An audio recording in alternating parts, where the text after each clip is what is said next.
سڵاوتان لەبێت و ئەم کاتتان باش بینەرانی خۆشەویستی تەلەڤیزیۆنی کۆمەڵە بە یارمەتی هاوڕێیانی هاوکارم لەگەڵتانم بۆ پێشکەشکردنی گەشتی هەواڵەکانی ڕۆژی یەکشەممە سەرەتا سەردێڕی گرنگترین هەواڵەکان بەڕەوەچوونی ڕۆڕەسمی 26 ڕێبەندان ڕۆژی کۆمەڵە لە شاری مەریوان لە سەدارەدانی سێنزە بەندکراو لە زیندانەکانی ڕژیمی کۆماری ئیسلامی سەپاندنی تۆمەتی ناڕەوا بەسەر یەکێک لە دەست بەسەرکراوانی ناڕزایەتیەکانی مانگی ڕابردوو گیانودەستانی هاوڵاتیەکی دانیشتووی شاری تاران بە تەقەی هێزەکانی ڕژیم و بەردەوامی کەشی توندی ئەمنی و میلیتاریزەکردنی پارێزگای سیستان و بەلوچستان.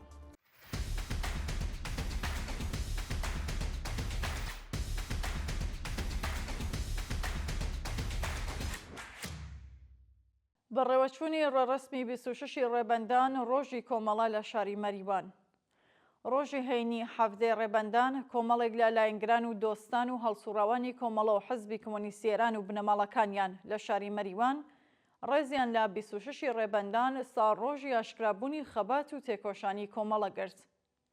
مەراسمەکە با خوێندنەوەی سرودی ئینتەرناسیۆناڵ سرودی هاوپشتی جیهانیشینی کرێکار دەستی پێکرد پاشان بۆ ڕێزگرتن لە یادی کاک حەمەحسەین کەرێمی و سەرجەم گیانبەختکردووانی ناوڕیزەکانی کۆمەڵە و حزبی کۆمۆنیستی ئێران و گیانبەختکردووانی ئاخێزی مانگی بەفرامباری 1404 خولەکێک بێدەنگی ڕاگەندرا.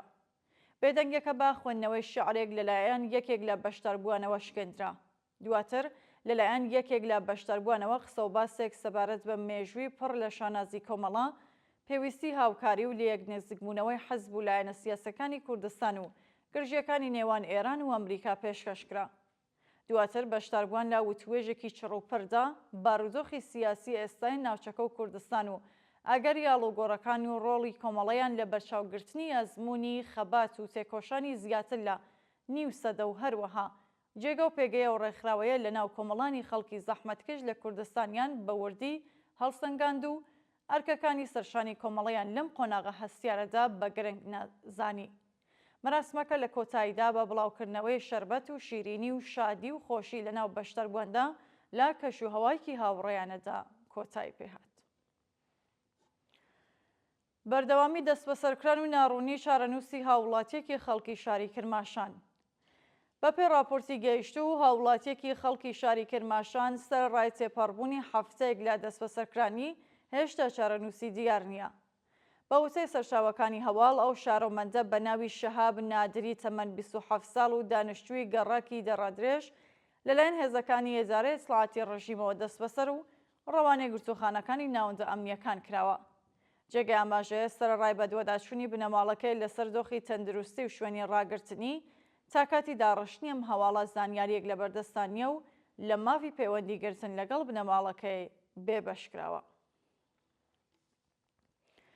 لە سێدارەدانی سێنزە بەندکراو لە زیندانەکانی ڕژیمی کۆماری ئیسلامی لە ڕۆژانی ڕابردوودا سێنزە بەندکراو لە زیندانەکانی ڕژیمی کۆماری ئیسلامی بە تۆمەتی کوشتنی بانقەست و پەیوەندیدار بە مادە هۆشبەرەکان لە سێدارە دراون.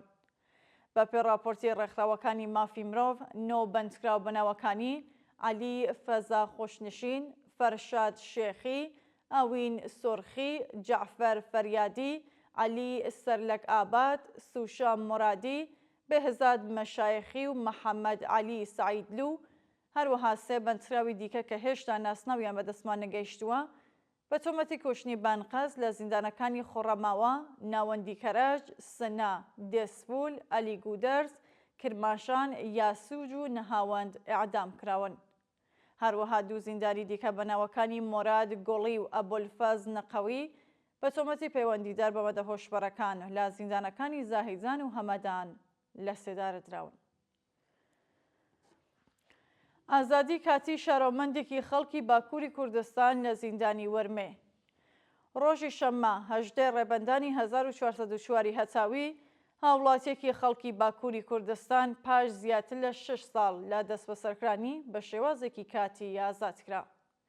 بەپێی دوایین راپۆرتەکان ئەو هاوڵاتیە بە ناوی سەردار ئۆزمیش ڕێکەوتی بیسی سەرماوەزی 1398 هەتاوی لەلایەن هێزەکانی ئیسلاحاتی سوپای ڕژیمەوە دەست بەسەر و ڕەوانەی گرتوخانەکانی ناوەندە ئەمنیەکان کراوە. ناوبراو پاشان لەلایەن دادگای انقلابی ڕژیمەوە بە تۆمەتی ئەندامبوون لە یەکێک لە حزبەکانی دژ بە ڕژیمی کۆماری ئیسلامی حکمی 15 ساڵ زیندانی تعزیری بەسەردا سەپێنرا کە دواتر حکمەکەی بۆ 10 ساڵ کەم کرایەوە. سەپاندنی تۆمەتی ناڕەوا بەسەر یەکێک لە دەست بەسەرکراوانی ناڕزایەتیەکانی مانگی ڕابردوو. بەپێی راپۆرتی گەیشتوو یەکێک لە دەست بەسەرکراوانی مانگی ڕابردوو لەلایەن دەستگای قەزای ڕژیمەوە تۆمەتی ناڕەوای مەحارەبەی بەسەردا سەپێنراوە.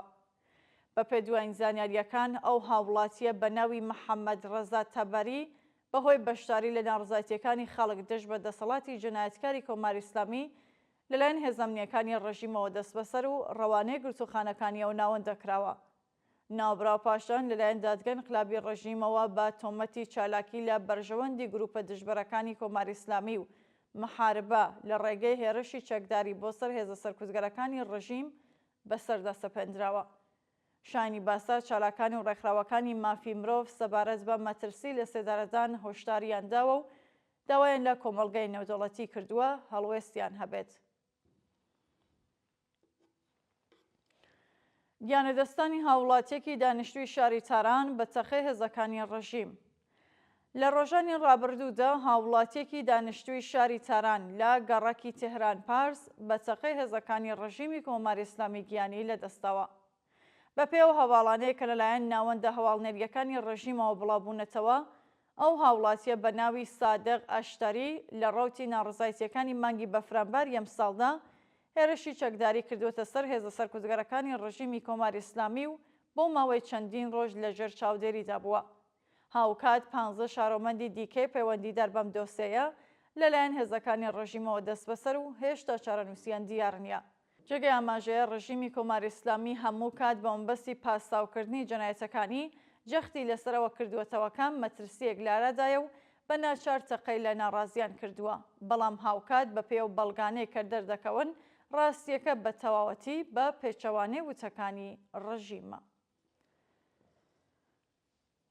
بەردەوامی کەشی توندی ئەمنی و میلیتاریزەکردنی پارێزگای سیستان و بەلوچستان.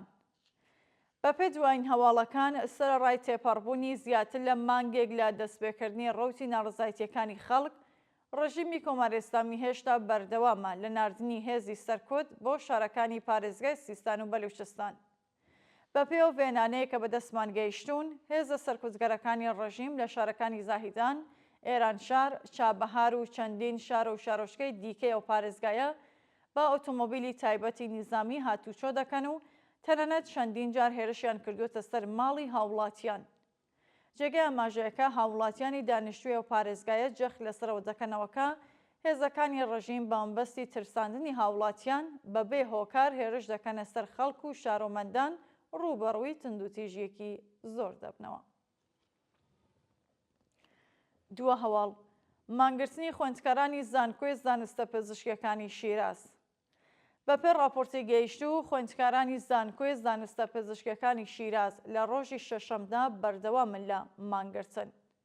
بەپێو وێنانەیە کە بەدەستمان گەیشتوون، خوێندکارانی بەشداربووی مانگرتنەکە با وتنەوەی دروشم دژ بە دەسەڵاتی جەنایەتکاری کۆماری ئیسلامی، بەرزکردنەوەی وێنە گیان بەختکردووان و دەست بەسەرکراوانی ناڕزایەتیەکان و هەروەها بە بەدەستەوە گرتنی پلاکارد ئاماژەیان بەوە کردووەکە حکوومەتی دەسەڵاتدار لە ئێران بە مەبەستی مانەوەی لەسەر دەسەڵات کوشتارێکی بێوێنەی لە شارە جیاوازەکان ئەنجامداوە و پێویستە تاوانباران سزا بدرێن. لە درێژەی کۆبوونەوەکەدا ناڕازیان جەخت لەسەرەوە دەکەنەوەکە تا کاتی وەدی هاتنی داخوازیەکانیان بەردەوام ئەبن لە ناڕزایەتی کۆبوونەوە. بینەرانی خۆشەویست، هەواڵەکانتان پێشکەشکرا، هەر شاد و ئاسوودە بن.